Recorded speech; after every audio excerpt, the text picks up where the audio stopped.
여러분들은 가장 듣고 싶어 하는 말이 무슨 말이 있습니까? 난 이 말을 좀 듣고 싶다라는 말이 있습니까? 몇 년 전에 서울에서 조사를 했어요. 한 기관에서 조사를 했습니다. 당신은 어떤 말을 가장 듣고 싶습니까? 라고 얘기했더니 제일 많은 게 사랑해 라는 말이에요. 사랑해요 라는 말. 예. 그 말을 그렇게 못한다는 것이죠. 그리고 그 말을 듣고 싶다는 거예요.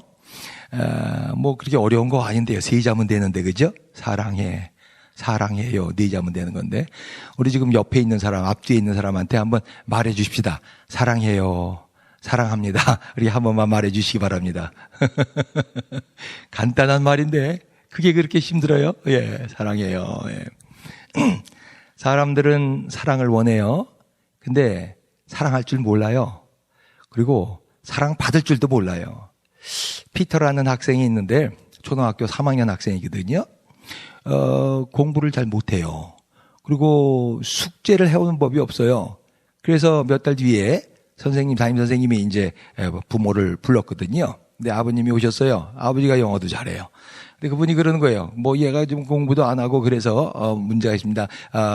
같은 학년에서 많이 지금 뒤떨어집니다. 그렇게 얘기하니까 그 아버지는 뭐라고 말하면, 우리 애가 건강하기만 하면 된다고 생각해요. That's it. 그거예요. 아니, 숙제를 그렇게 안 해왔어요? 우리가 좀 신경 쓰겠습니다. 이런 말이 아니라 그냥 건강하면 됐죠, 뭐. 예. 애가 어떻게 해야든 다 받아준다는 거예요. 자기네 가정에서는. 사랑이 풍성한 가정이죠. 지난주에 스페셜 에드 결정을 내렸어요. 학교에서요. 얘는 도저히 한 클래스에서 공부할 수가 없어요. 자꾸 뒤지기 때문에. 그래서 스페셜 에드 클래스로 들어가게 됐는데요. 이게 사랑인가요? 이 아이의 장래는 어떻게 될 것인가, 그런 생각이 좀 들었어요. 한 상담가가 한 얘기를 제가 들은 적이 있습니다. 그의 엄마는 중학교, 고등학교 다닐 때 그 자기 아들을 한 번도 스쿨버스를 태워서 보낸 적이 없어요. 거기 타면 안 돼. 거기에 애들이 뭐 하는 줄 알고 그 안에서 스쿨버스 타지 마. 그래서 6년 동안을 다 엄마가 자기 차로다가 학교를 데려줬거든요. 근데 이 상담자한테 지금 상담을 하고 있는 이유는 뭐냐면, 애가 우울증에 걸렸어요. 그리고 대인 관계가 좋지 않아요. 대인 기피증이 있어가지고 그래서 상담받고 있는데, 그 상담하는 과정에서 자기 엄마가 6년 동안 자기는 스쿨버스 타지 말아라, 내가 라이드 준다 그랬다는 거예요. 자, 이거는 사랑인가요? 어떻게 생각하십니까? 사랑이 남보다, 다른 엄마보다 아주 많기 때문에 그렇게 라이드를 주신 건가요? 참, 우리는 사랑이 뭔지를 모르는 것 같아요. 사랑할 줄도 모르고 사랑받을 줄도 모르고요. 찬송가에 있는 찬송인데, 난 이제까지 다른 교회에서 이 찬송하는 것을 들어본 적이 없어요. 저희 교회에서는 가끔 하는 찬송이에요. 세상 모두 사랑 없어 냉랭함을 아느냐, 곳곳마다 사랑 없어 탄식 소리 뿐일세. 이 찬양이 어떤 때는 제 마음 가운데 이렇게 자꾸 불려질 때가 있어요. 여러분들은 어떻습니까? 사랑한다는 말은 다 듣고 싶은데 사랑할 줄 아십니까? 사랑이 무엇냐고 물으신다면 여러분들은 뭐라고 대답하시겠습니까? 우린 어떻게 사랑해야 되는가요? 사랑은 관계죠. 릴레이션십인데, 가까워 있는 사람과 좋은 관계를 맺고 사랑한다는 건 참 힘들어요. 왜냐하면 누가 그러는데 인간은 고슴도치래요. 가시가 많아요. 그래서 가까이 가면 가까이 갈수록 자꾸 서로를 찌르고 상처를 준다는 거예요. 그래서 가까이 갈수록 사랑하기가 쉽지 않다는 거예요. 멀리 있는 송혜교를 사랑할 수는 있어요. 손예진은 이거 예쁘다 그러고 사랑할 수 있어요. 우상들을 사랑할 수 있어요. 근데 내 가까이 있는 그 사람 사랑하는 건 무척 힘들죠.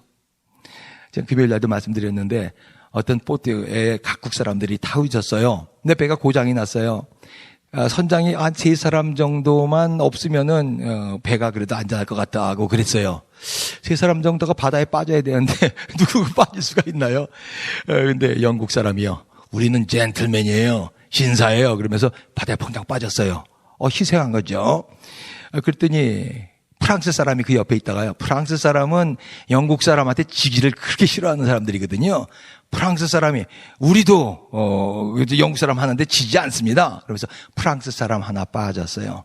이제 한 사람만 빠지면 되거든요. 그 옆에 있는 사람은 대한민국 사람이에요. 대한민국 사람이 갑자기 대한민국 만세! 대한민국 만세! 그래서 만세 삼창을 하는 거예요. 사람들이 저 의지의 한국인이 이제 빠질 모양이구나 그렇게 생각했어요. 대한민국 만세! 그리고 3세 산창이 끝나고 나더니 그 옆에 있는 일본 사람을 발길로 뻥 쳐서 밀어버렸대요. 아마 나도 그 옆에 있으면 그럴지 모르겠다 그런 생각이 좀 드네요. 옆에 있는 사람이요.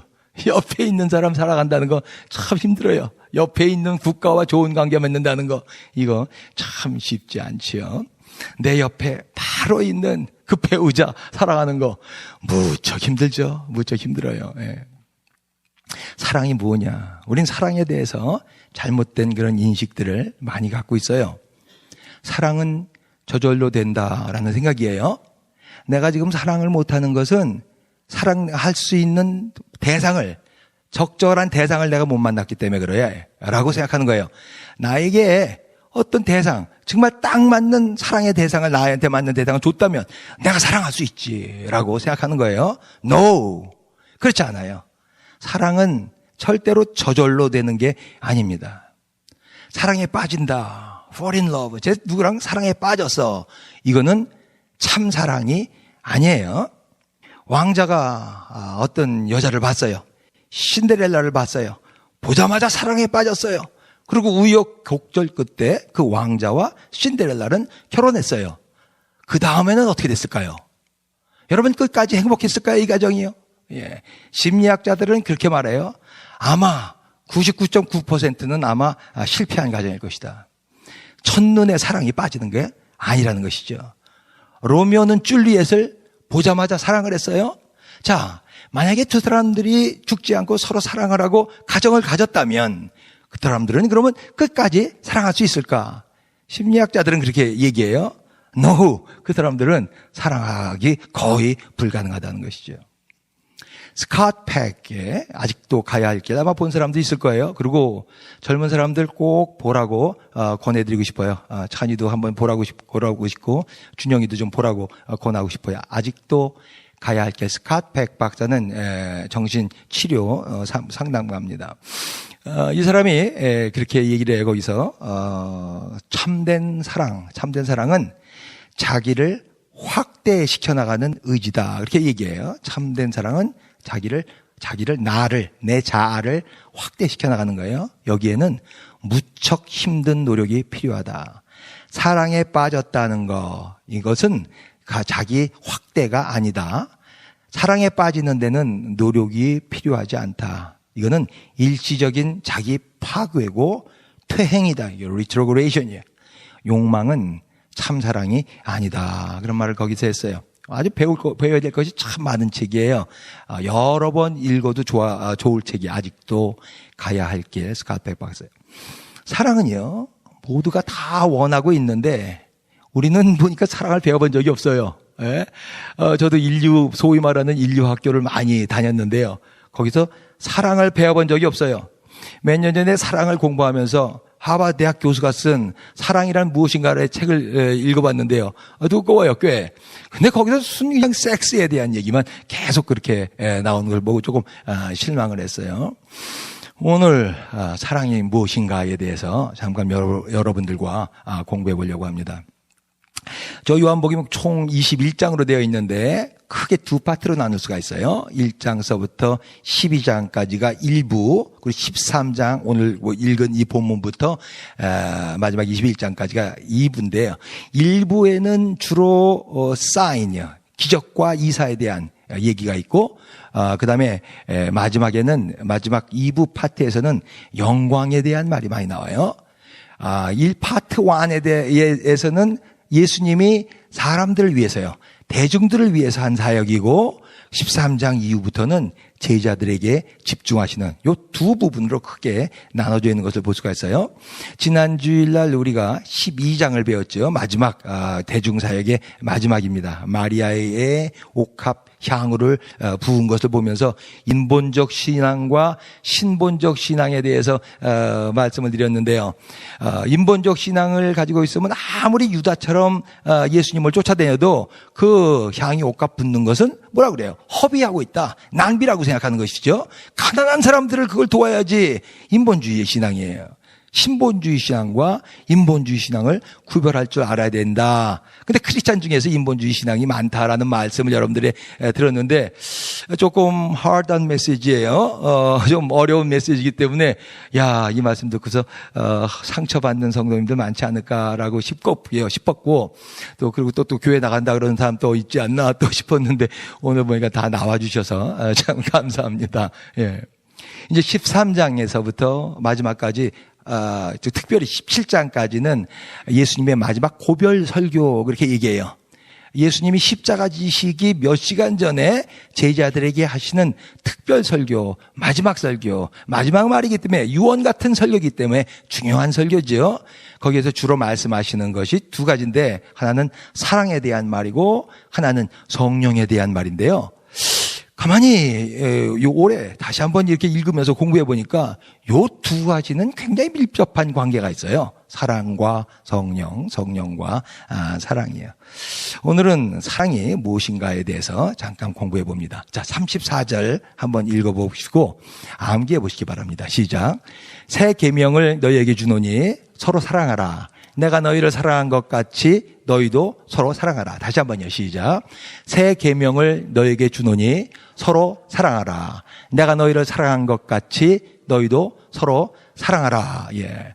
새 계명을 주신다 그랬어요. 서로 사랑하라는 새 계명. 왜 여기서 새 계명이라는 말을 썼는가? 예수님께서요.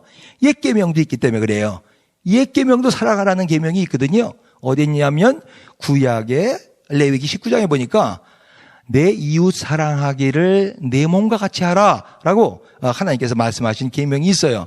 그것도 예수님께서 계명이라고 그랬어요. 아주 중요한 계명이라고 그랬어요. 근데 여기서는 새 계명이라고 또 예수님께서 새롭게 말씀하신단 말입니다. 왜요?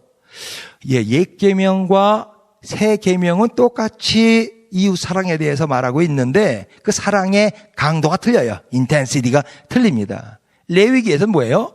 내 자신과 같이, 내 이웃을 내 자신과 같이 사랑하라는 거예요. 나와 동격이죠. 이퀄이에요. 동격으로 사랑하라는 거예요. 새 계명에서는 뭐예요? 내가 너희를 사랑한 것 같이 사랑하라. 예수님이 어떻게 사랑했는데요? 예수님은 십자가에서 자기 목숨을 다 주시는 걸로 다 사랑하셨거든요. 즉 뭐예요?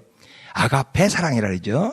희생의 사랑이에요. brotherly love가 아니라 아가페 사랑. 그래서 히라버로는 그게 필레오라는 사랑과 아가페라는 사랑과 여기 좀 구분이 되어 있어요.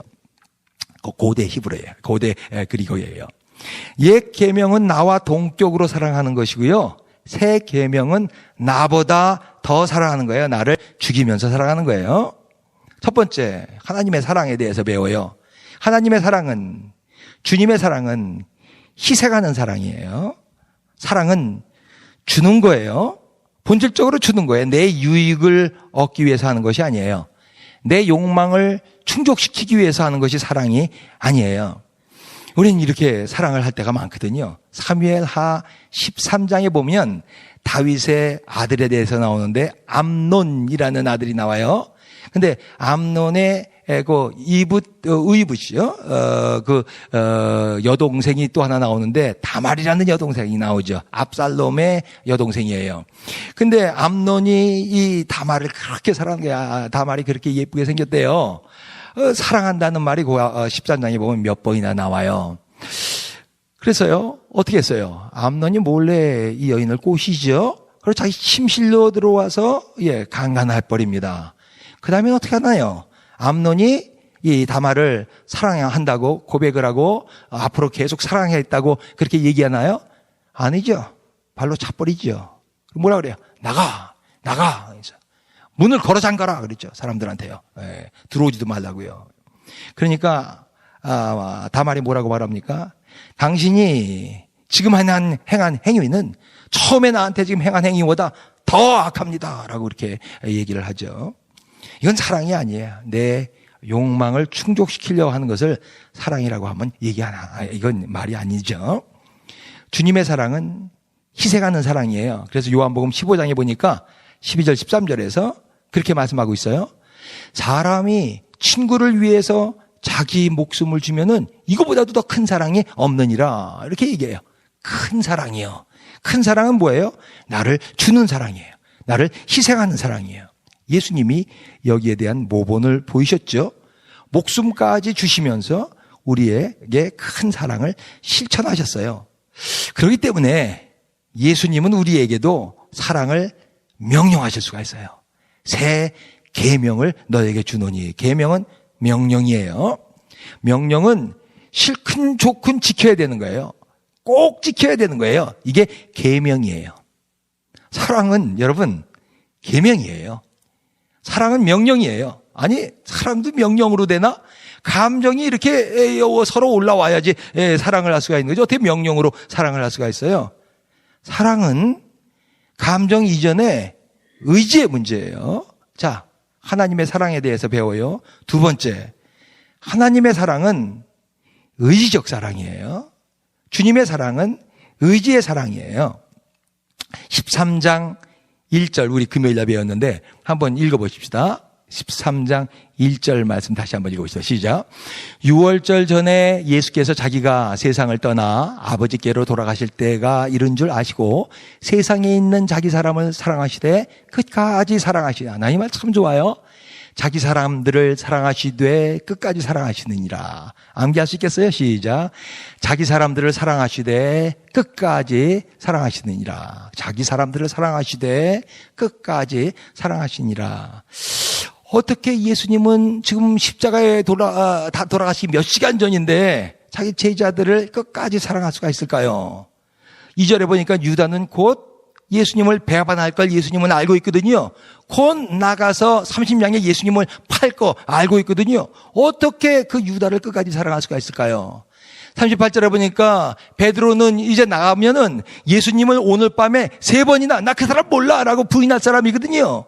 그거 다 아는데 어떻게 예수님은 끝까지 베드로를 사랑할 수가 있나요? 예수님은 저들을 선택하셨어요. 그리고 사랑하기로 결심하셨어요. 저들이 어떤 상황에 있든지, 저들이 나에게 어떻게 대하든지, 저들이 내 등 뒤에서 칼을 꼽든지 어떤지 사랑하시기로 결심하셨어요. 사랑은 결단이에요. 사랑은 의지예요. 그 사람을 사랑하기로 예수님께서 결심하신 것이죠. 여러분 주위에 있는 하나님께서 붙여주신 그 사람이요. 여러분 사랑하시기로 결심하시기 바랍니다. 결심했으면 끝까지 사랑하실 수 있길 간절히 바랍니다. 난 내 아내를 사랑하죠. 제가 사랑한다고 생각하시는 분이요. 한 분도 안 계시나요? 몇 분 계시네요. 감사합니다. 예, 사랑해요. 저 와이프를 사랑해요. 근데 솔직히 말해서는 항상은 아니에요. 예. 어떤 때는 사실 그냥 갖다 버리고 싶은 때도 있거든요. 예. 사람이 그렇죠. 예. 근데 그럴 때마다 제가 생각하는 게 있어요. 1991년에 내가 나랑 연애할 때요. 나는 이 여자 사랑하고 이 여자도 나를 사랑하고 서로가 사랑은 확인했는데 그다음에 또 하나 문제가요. 제가 기도하면서 나는 목사가 될 사람인데 이거 하나님도 하나님의 일을 할 사람인데 하나님의 승낙이 필요한 것 같아요. 하나님께서도 내가 이 사람과 결혼하는 것을 좋아할까? 그래서 우리가 일주일 동안 만나지 않고 금식하면서 기도하기로 했어요. 하나님이 어떻게 얘기하시는가? 그때 기도할 때 하나님께서 주신 말씀이 34절이었어요. 제 마음 가운데 기도할 때 어느 순간에 그냥 콱 박힌 말씀이었어요. 그래서 저 34절 말씀 좋아해요. 새 계명을 너희에게 주노니 서로 사랑하라. 내가 너희를 사랑한 것 같이 서로 사랑하라. 예, 어떤 땐 갖다 버리고 싶어도 그때마다 이 구절을 제가 암기합니다. 서로 사랑하라 그랬지. 서로 사랑하라 그랬지. 예, 끝까지 제가 사랑할 겁니다. 한편 예수님께서 지금 서로 사랑하라는 아주 굉장히 중요한 계명 그렇게 말씀하시면서 말씀하시는데 거기에 있는 베드로는 지금 무슨 생각을 하고 있나요? 자, 36절부터 한번 읽어보시겠습니다. 시작. 시몬 베드로가 이르되 주여 어디로 가시나이까? 예수께서 대답하시되 내가 가는 곳에 내가 지금은 따라올 수 없으나 후에는 따라오리라. 베드로가 이르되 주여 내가 지금은 어찌하여 따라갈 수 없나이까? 주를 위하여 내 목숨을 버리겠나이다. 예수께서 대답하시되 내가 나를 위하여 내 목숨을 버리겠느냐? 내가 진실로 진실로 내게 이르노니 닭 울기 전에 네가 3번 나를 부인하리라. 그랬어요. 아주 유명한 규절이죠. 베드로의 부인이요. 지금 예수님께서 새 계명, 서로 사랑, 아주 중요한 그런 말씀을 하시고 계시는데 베드로의 지금 관심은 뭐예요? 코바디스 도미네. 이게 코바디스 도미네가 여기서 나온 거예요. 주여 어디로 가시나이까? 33절에서 말씀하셨거든요. 내가 지금 가는데 너희들이 지금은 올 수 없다. 그러니까 그 말만 생각하는 거야. 서로 사랑에 대해서는 관심도 없어요. 예. 베드로가 예수님을 사랑하지 않나요? 사랑해요. 37절에서 한 말도 사랑해서 나온 말이죠. 내가 주님을 위해서 목숨을 바칠 각오가 되어 있습니다. 라는 것은 아주 큰 사랑을 표시한 거예요. 그렇지만 할 수는 없죠. 그 사랑에는 한계가 있지요. 그래서 38절에서 예수님께서 말씀하시는 거예요. 너 오늘 3번 나를 부인할 거야. 그렇게 말씀하시는 거예요. 예수님은요, 베드로를 비난하지 않았어요. 이 베드로를 꾸중하시지 않았어요. 너 그따위 소리 하지 마. 너가 어떤 사람인 줄 알아? 그렇게 말씀하신 것이 아니라 베드로를 가르치시는 거죠. 수족하시는 것이죠. 베드로야, 내가 네 마음은 알아. 큰 소리 치지 마. 너 그렇게 강하지 않아. 너 겸손해야 돼. 라고 그렇게 말씀하시는 것이죠. 너 3번 너 나를 부인할 거야. 이게 뭐예요? 예수님의 사랑이에요, 이게요. 하나님의 사랑, 3번째. 하나님의 사랑은 수종하는 사랑이에요. 코렉션이에요. 주님은 우리를 수종하세요. 이건 사랑이에요. 하나님은 모든 걸 다 옳다. 그렇게 말씀하시지 않아요. 모든 것을 다 용납하시지 않으세요. 하나님은 크신 분이니까 great 하나님 아니에요. 대인이시니까 모든 거 다 제너러스하게 받아주시. 그렇지 않으세요. 하나님은요. 이건 사랑이 아니에요. 하나님은 틀린 건 틀리다, 옳은 건 옳다라고 가르쳐 주세요. 잘못된 말을 하거나 잘못된 방향으로 가는 것은 그건 아니야라고 수정해 주세요. 이게 진짜 사랑이죠. 하나님은 때로는 말을 안 들어도 돼요. 말을 너무 안 들 때는 매를 쳐서라도요, 엄하게 수정해 주시는 분이에요. 수천 년 동안 하나님께서 말씀하셨잖아요. 그렇게 너 바알 믿으면 안 돼. 너희들 아세다론 믿으면 너희들 망해. 그래도 계속 그냥 믿잖아요. 계속. 그때요, 엄하게 아주 예루살렘 성전을 하나님께서 무너뜨리시죠. 70년 동안 바빌론 포로로 가서 고생하게 만든단 말입니다. 깨달을 수 있게요. 이거 뭐예요? 사랑이죠. 이게 사랑이죠. 가정에서도 마찬가지예요. 옛날에 포틀리에 있을 때 여러 번 말씀드렸는데, 페니 바움린트라는 사람은 가정 연구하는 학자인데요. 학생들을 조사했어요. 그리고 A, B, C로 대충 나눠왔습니다. A급 학생은 공부도 잘할 뿐만 아니라 대인관계도 좋고 이런 학생들이고, C급 학생은 학교 공부 수준도 낮을 뿐만 아니라 대인관계도 나쁜 그런 문제 아이들이에요. 그리고 B급은 보통입니다. 오랫동안 어떻게 부모님들이 얘네들을 가르쳤는가를 조사한 내용이었어요. 이 페니 박사는 A급 학생들의 부모님들은 2가지를 다 하고 있는 것을 발견했어요. 사랑을 줘요. 올바로 했을 때는 올바로 했다고 칭찬을 줘요. 근데 잘못했으면 이건 그런 것이 아니다라고 분명하게 얘기하면서 가르쳐 주시는 부모님들이었어요.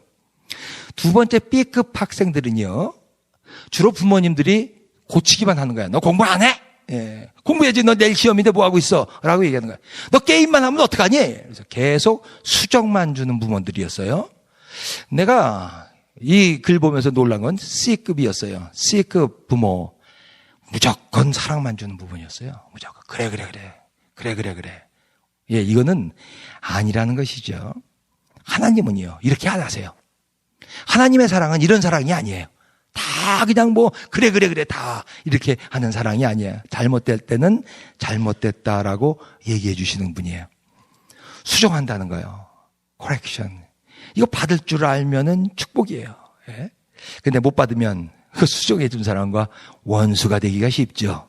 부모님과도 원수가 되기가 쉬워요. 그래서 자꾸 부모들도 나이가 들면은 애들 티네이저 정도 되면은 수정하려고 그러질 않고 그냥 내버려 두려고 그러는 경향들이 있죠. 예수님은 바리새인들을 수정하려고 그래요. 그거 아니라고요. 그거 너희들 그 회칠한 무덤이야. 그렇게 겉으로만 신앙생활하면 안 돼라고 얘기했을 때 바리새인들은 수용했나요? 못했죠. 결국 어떻게 해요? 십자가에 못 박아버렸잖아요. 바리새인들이요. 예. 베드로는 예수님이 많이 그렇게 지적을 하면서 수정을 해줬어요. 어떤 때는요, 욕까지 하셨어요. 사단아, 내 뒤로 물러나라. 그런 말까지 들었잖아요. 베드로는 다 수용했어요. 예, 정말 아무것도 배운 것이 없는 무학의 그 어부인데도 불구하고 인류의 대사도가 되죠. 남의 잘못을 수정해 준다는 건 참 힘들어요. 그래서 순모임에서는 그런 말 하지 말라고 제가 그러는 거예요. 예, 절대로 하지 말라고요. 정말 하나님의 강력한 계시가 내렸다면 몰라도요. 하지 마세요. 그렇게요. 예. 그래서 사람들이 자기 자식들은 해야 되죠. 이런 거를 자꾸 피하려고 그러는데 주님은 하세요. 왜냐하면 이것이 사랑이기 때문에 그렇습니다. 요한복음 4장에 보니까 사마리아 여인한테 물 좀 달라 그러고 이렇게 접근하잖아요. 예수님께서 물이 필요해서 이 여인한테 접근한 건 아니겠죠. 물론 목도 마르셨겠지만은요. 쭉 얘기를 하시다가 예수님께서 이 여인에게 지적하는 게 뭐였어요? 내 남편을 불러와라 하는 거죠. 이 여자의 오픈 너브예요. 예, 그냥 상처난 거예요, 상처. 거기에다가 그냥 석창한데 아까진기를 어떻게 보면 그냥 소독약을 확 뿌려버리는 거예요, 예수님께서.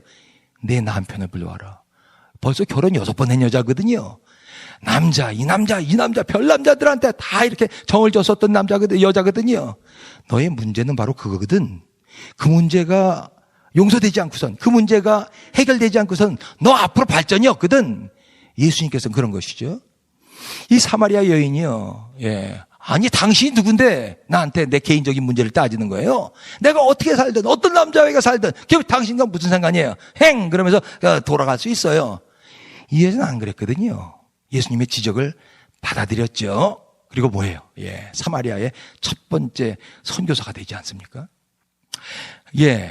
참 쉽지 않은 거예요. 남을 이렇게 잘못을 수정한다는 것은. 그렇지만 그것도 사랑이죠. 많은 기도가 필요하겠죠. 자, 정리 한번 해봐요. 하나님은 사랑이신데요. 어떤 사랑이신가요? 첫 번째, 희생하는 사랑이에요. 목숨까지 주시는 사랑. 두 번째, 하나님의 사랑은 감정, 이성, 거길 뛰어넘어서 의지의 사랑이에요. 그렇기 때문에 끝까지 하나님은 우리를 사랑하실 수가 있어요. 우리가 어떤 길로 가든지 우리를 끝까지 사랑하실 수 있는 의지의 사랑이에요. 세 번째, 하나님의 사랑은 수종하는 사랑이었어요. 특별히 하나님의 희생의 사랑은 뭐예요? 대속의 사랑 그렇게 얘기하죠. 우리의 죄를 용서해 주신 사랑, 인류의 죄를 용서해 주시는 사랑. 이것은 하나님만 하실 수 있는 사랑이에요.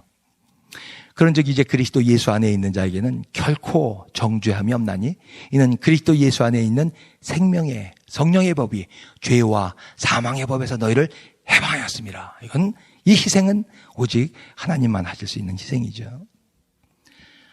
서로 사랑한다는 건 참 아름다운 말이에요. 예, 참 듣기 좋은 말이에요. 실천은요, 참 힘들죠. 왜냐면요, 남 사랑하는 건 둘째고 자기 자신도 사랑하지 못하는 사람이 참 많기 때문에 그래요. 서로 사랑하려면 건전한 자기 사랑이 필수적으로 필요해요. 자기 사랑. 예, 자기 인격적으로 자기를 인정하는 것이 자기를 사랑하는 거예요. 나는 실수를 해. 벌써 지금 몇 번째 똑같은 일을 실수를 하는지 몰라. 지금 내 친구들과 보면 정말 내가 얼마나 이렇게 부족한 놈이냐. 예. 그러면서 자기 존재를 자꾸 비하시키면 자기 사랑도 아니고 남도 이런 사람은 사랑할 수 없어요. 남들이 나를 자꾸 비난해요. 남들이 분리당할 수도 있잖아요. 정지할 수도 있고요. 너 이게 잘못됐어. 김지사는 계속 이런 거 잘못하잖아. 예. 그렇지만 내가 나를 보는 눈은 그렇게 보면 안 돼요. I'm okay. 그럼에도 불구하고 I am okay. 이게 건전한 자아상이에요. I'm okay. 다 같이 한번 해봅시다. 시작. I'm okay. I'm okay. 예. 자기 사랑. 예. 건전한 자아상. 나를 사랑할 줄 알아야 남도 사랑할 수가 있습니다. 그런데 대부분의 사람들은 이 자기 사랑하는 능력이 부족해요. 왜냐하면요. 첫 번째, 충분한 사랑을 받아본 적이 없기 때문에 그래요. 두 번째, 사랑을 줘도 받을 줄을 모르기 때문에 그래요. 주는 자도 부족하고 받는 자도 부족하고요. 할로우 박사의 그 새끼 원숭이 그 실험 얘기를 저 옛날 포틀리에 있을 때는 여러 번 했었던 것 같아. 예, 그 할로우 박사, 심리학 박사인데요. 원숭이를 우리에 놓았다가 새로 새끼들을 낳았어요. 그 중에서 한 마리 새끼를 따로 띄어다 놨습니다. 그리고 다른 원숭이들은 엄마 젖을 먹는데요. 엄마의 사랑을 받는데 이 원숭이는 그냥 실험실에 있는 사람이 주는 우유를 먹고 자랐거든요. 좀 자란 다음에 이 원숭이를 다시 그 우리에 들여놨어요. 같이 지낼 수가 없어요. 같이 교제할 수 있는 그런 능력이 이 원숭이에게는 없었어요. 좀 나이가 들어가지고 이제는 교미를 하고 짝짓기를 해야 되거든요. 그래서 아주 건강한 미녀, 송혜교 같은 그런 원숭이를 갖다가 우리에다 여놨어요. 그랬더니요, 다른 원숭이들은 그냥 교미를 잘하는데 이 원숭이는요, 흰 이를 드러내면서 그 암컷 원숭이를 적대시하는 거예요. 예, 관계에 문제가 생겼다는 것이죠. 그래서 할로우 박사는 여기서 자기도 사랑하지 못하고 남도 사랑하지 못하는 이 원숭이의 이름을 그 애착결핍증이라는 그런 이름을 붙였죠. 애착결핍증이요. 어렸을 때 받아야 되는 그 부모의 사랑을 받지 못한 원숭이였어요. 네, 제가 이 실험을 굉장히 중요시 그렇게 공부했었던 적이 있습니다. 저는 어렸을 때부터 이 뒤통수가 없어요, 뒤에. 지금은 그래도 좀 나와서 팽팽한데 옛날에는 이렇게 패여 있었어요. 왜요? 어렸을 때 엄마는 나 낳자마자 그냥 뉘어놨기 때문에 그러죠. 그냥 누워 있었기 때문에 그냥 골이 이렇게 파일 정도로다가 뒤가 없었습니다. 왜 엄마는 마지 나를 안아주고 그러지 못하신 것일까? 우리 어머니 그때 고3이었거든요. 미혼모였거든요. 엄마는 노래를 잘해가지고 음악 공부를 하고 싶었는데 여러 번 말씀하세요, 나한테. 내가 너 가져서 공부를 못했다. 그러니까 고등학교 졸업장도 없이 끝난 것이었죠. 예, 이걸 죽여야 돼, 살려야 돼. 얼마나 우리 한국에서는 그 낙태 잘합니까? 지금도 쉽게 그렇게 할 수 있는 나라 중 하나 아닙니까? 이걸 애를 떼 말어, 이걸 키워 나 말어. 얼마나 고3 여학생이요. 다행히 아버지랑 어머니 결혼하셨어요. 그리고 이제 저를 가졌습니다. 애착 결핍이 좀 있죠. 남들을 포용하고 사랑하는 능력이 참 부족해요. 인류학교 그렇게 다 나왔는데도 난 자존감도 그렇게 높지 않고요. 근데 제가 이 할로우 나오미 이 원숭이 실험을 공부하고 심리학을 공부하면서 상담을 공부하면서 제가 느낀 거예요. 나만 그렇지 않다는 거죠. 나만. 인간이 완전한 사랑받고 자란 사람이 없어요. 정도의 차이는 있지만 대부분 다 관계에 장애를 갖고 있어요. 사랑하는 것 같아도 혹은 뒤에는 내 욕심, 내 본능이 있다는 것이죠. 자기 사랑 능력도 인간은 부족하고 남을 사랑할 줄 아는 능력도 부족하고요. 사랑은 절대 자연스럽게 되지 않아요. 저절로 되는 게 아니거든요. 네, 지금 예수님은 서로 사랑하라 그래요. 서로 사랑하라. 어떻게 서로 사랑할 수가 있나요? 자, 34절 다시 한번 읽어보십시다. 34절 시작. 새 계명을 너희에게 주노니 서로 사랑하라. 내가 너희를 사랑한 것 같이 너희도 서로 사랑하라. 여기 중요한 단어, 그리고 강조하는 단어, 내가 너희를 사랑했다는 거예요. 내가 너희를 사랑했다. 첫 번째 우리가 배워야 되는 건 뭐예요? 하나님이 나를 사랑하신다는 거예요. 이 믿음이 있어야 나를 사랑할 수가 있어요. 내가 좀 실수를 해도 하나님은 나를 사랑하신다는 거예요. 내가 좀 부족하고요. 또 죄를 지었어도 하나님은 그래도 날 사랑한다는 거예요. 앞이 깜깜하고 자꾸 넘어지고 실수도 똑같은 실수를 여러 번 반복하는데도 하나님은 그럼에도 불구하고 나를 사랑한다는 거예요. 어떤 상황에 있든지 하나님은 나를 사랑하세요. 그 사랑은 절대적이에요. 왜요? 왜 하나님은 날 사랑하시나요? 날 사랑하시기로 결심하셨기 때문에 그래요. 다른 이유 없어요. 결심하셨어요. 날 사랑하기로 해요. 예. 그 하나님의 사랑은 변치 않아요. 요한복음 3장 16절이요. 하나님이 세상을 이처럼 사랑하사 하나님이 날 사랑하신다고 그렇게 말씀하시잖아요. 로마서 5장 8절 말씀하시잖아요. 우리가 아직 죄인 되었을 때 그리스도께서 우리를 위하여 죽으심으로 하나님께서 우리에게 대한 자기의 사랑을 확증하셨느니라. 내가 하나님께 잘해서 하나님이 날 사랑하시는 거 아니에요. 내가 목사가 돼서 하나님의 일을 하니까 사랑하는 것이 아니에요. 우리가 죄인 되었을 때요. 아직 죄인데 또 그 상황에 있을 때도 하나님이 우리를 선택하시고 사랑하시기로 결심했다는 것이죠. 요한계시록 21장에 보니까 새 예루살렘이 하늘에서 떨어지는데요. 그때 하나님이 우리를 신부처럼 사랑해 주신다 그랬어요. 신부처럼 함께하기를 그렇게 원하신다는 것이죠. 예. 누가 뭐라고 해도 하나님은 날 사랑하세요. 날 사랑하심, 날 사랑하심, 날 사랑하심 성경에 써 있네. 믿으십니까? 믿으시면 아멘 하십시다. 아멘. 하나님이 여러분들을 사랑하십니다. 두 번째, 또 하나 배워야 될 것. 그리고 하나님은 그 사람도 사랑하세요.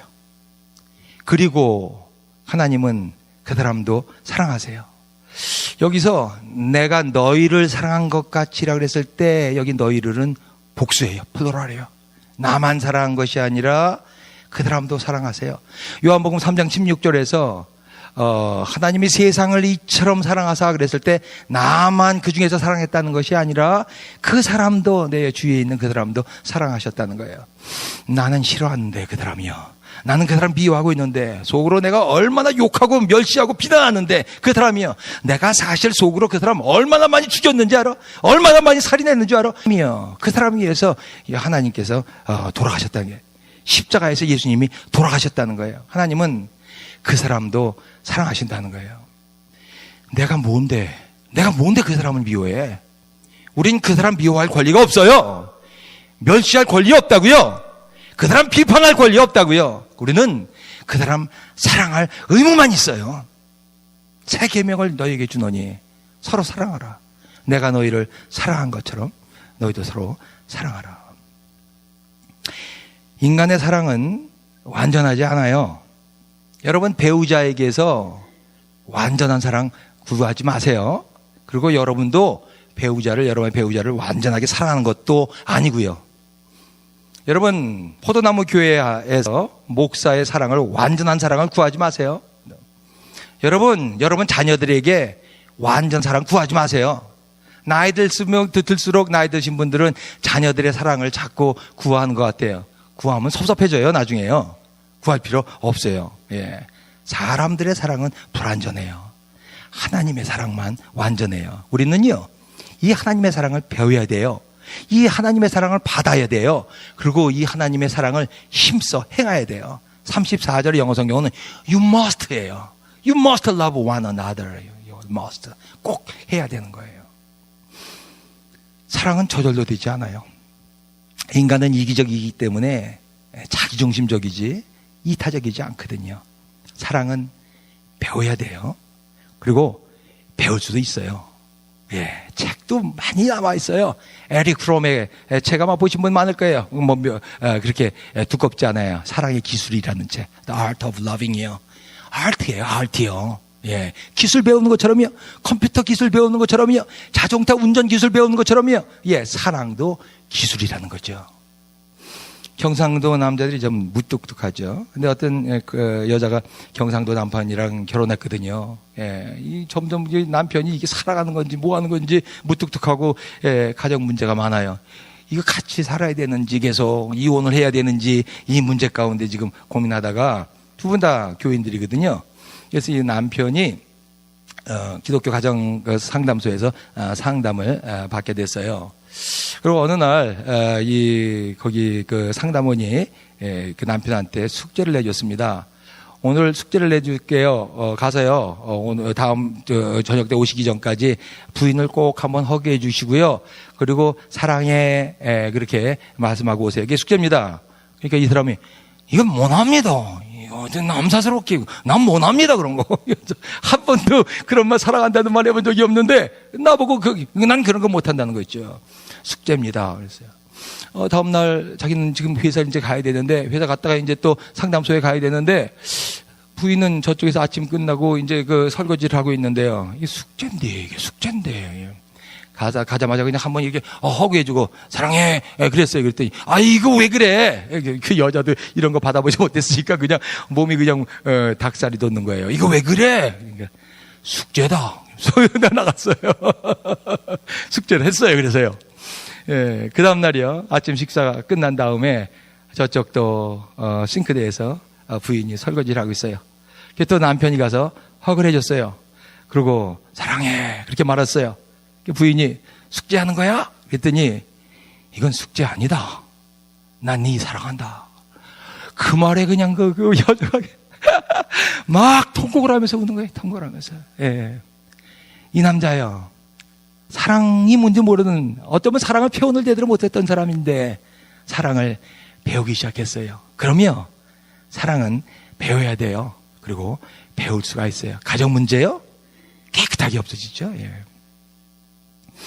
난 정말 목회하면서 사랑을 많이 사랑 부족을 느껴요. 그래도 목회를 하고 있어. 사랑이 없는데도 목사가 됐어요. 어떻게 그러냐고요? 난 하나님이 날 사랑한다는 것을 믿어요. 나를 사랑하세요. 나를 그래 선택하셨어요. 이 하나님의 사랑을 더 배우고 싶어요. 그리고 배워나가고 있어요. 예, 부족하지만 그래도 목회를 해요. 네, 부족함 때문에 상처 받으신 분들 많으면 좀 용서해 주시길 부탁드립니다. 예, 교만하죠? 또 화도 잘 내고요. 예, 조금 있으면 이제 70인데 지금도 배우고 있어요. 예, 앞으로는 좀 더 나아질 거라고 믿습니다. 인간의 사랑은 불완전해요. 하나님의 사랑만 완전해요. 하나님이 여러분 사랑하십니다. 여러분이 지금 어떤 상황에 있든지 하나님께서는 여러분들을 끝까지 사랑하십니다. 기도하겠습니다.